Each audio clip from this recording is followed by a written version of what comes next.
Hi, I'm Bill Torgerson. This is mostly for my students who I'm asking to create a Twitter account. And you may have some good reasons that you don't want to, and we can talk about that privately, and you can email me. So if you've watched the WordPress blog video, similar questions, the importance of a name. I think first of all, do you want people to know who you are? If I'm the professor on Twitter, I may be able to set things up so that I'm pretty much anonymous. Or if I'm Bill Torgerson, as I am on Twitter, then I'm obviously who I am, and you can Google me and find me and so forth. And I should say also that short gives you more space. So let's go to full screen here. I used to be Bill _ Torgerson, and so that was a lot of letters. And part of what's going to happen on Twitter is that you're going to tweet something and somebody's going to reply back, and you're limited to 140 characters. So when I was Bill _ Torgerson, a lot of my 140 characters were gone, and so I've switched that, and I've become Bill Torg on Twitter. So we'll see how the transition goes, but that gives me some more space. It's also more memorable. Bill _ Torgerson.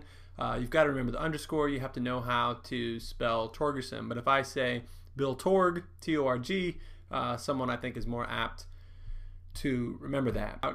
We're going to do a tweet, and we're going to add a hashtag and talk a little bit about what a hashtag is. So I'm coming back to my Twitter page and home just to get a more of a sense of what Twitter looks like.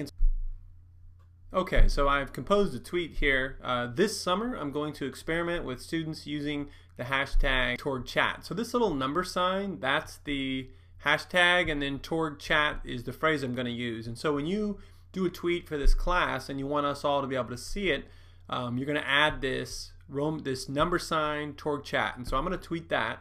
There's a lot of different ways that you might be able to keep track of this #TorgChat. And so let's look at a couple things.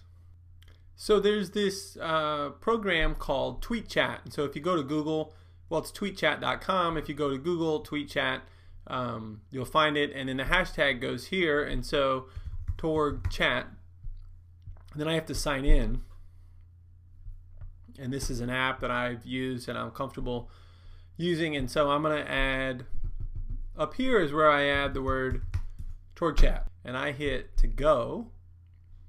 And then as we all tweet under the hashtag #TorgChat, you'll be able to see everybody else's here. If you're just on Twitter, you're going to have trouble finding each other's chat. Now I also participate. We'll see, it's been a while, but first year composition chat. That's a group that I chat with.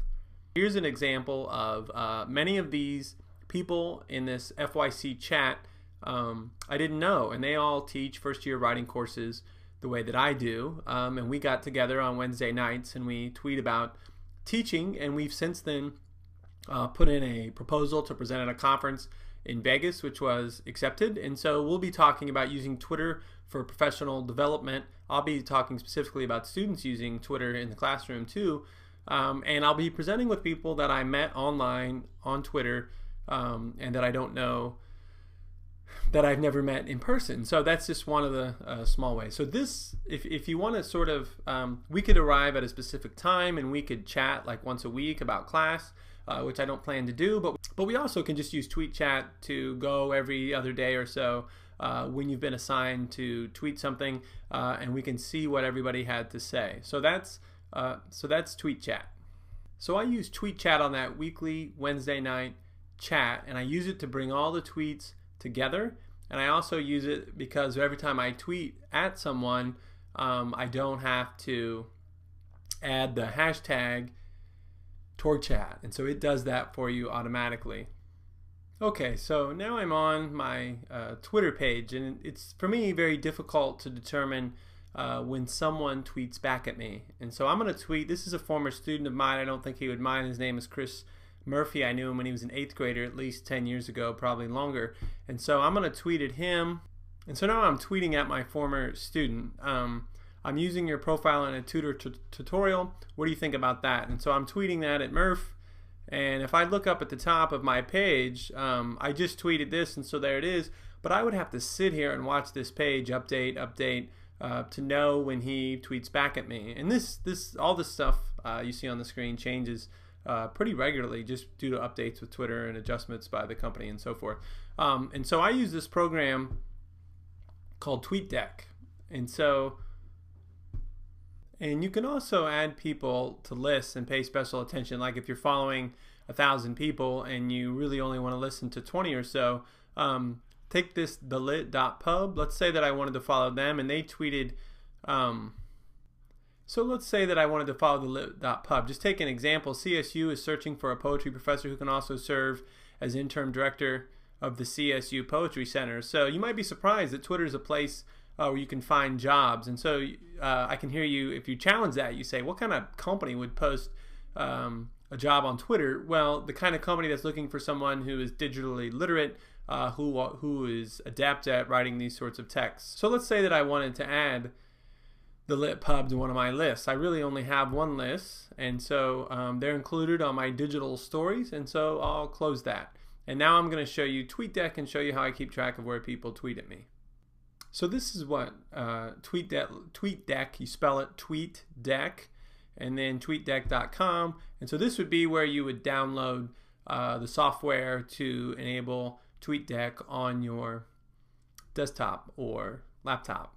So just real quick, here's a look at TweetDeck. And so there's that list, digital stories. These are people I follow more particularly, and you can see Murphy, my old student Murph, is here, and he's saying, why is watching The Price is Right the highlight of my day some days? Murph is looking for a job, so he has some free time. And then this is a professor over at St. John's who heard me read a story. I podcast to the Prop.org Read, Write, and Teach Digital Book Club, and he heard me read a story in my latest novel, Horseshoe. And so if I wanted to come back at him and tweet at him, I could hit reply, and then right here I would type a message to him. So that's okay. I want to talk to you real quick about using the Twitter search feature. There's lots of things it can be used for, but so if I type in writing, for example, I can go through here and I can look at tweets, and there'll be writing jobs, and there'll be tutorials about writing and people asking questions about writing, and I can tweet back at them. And so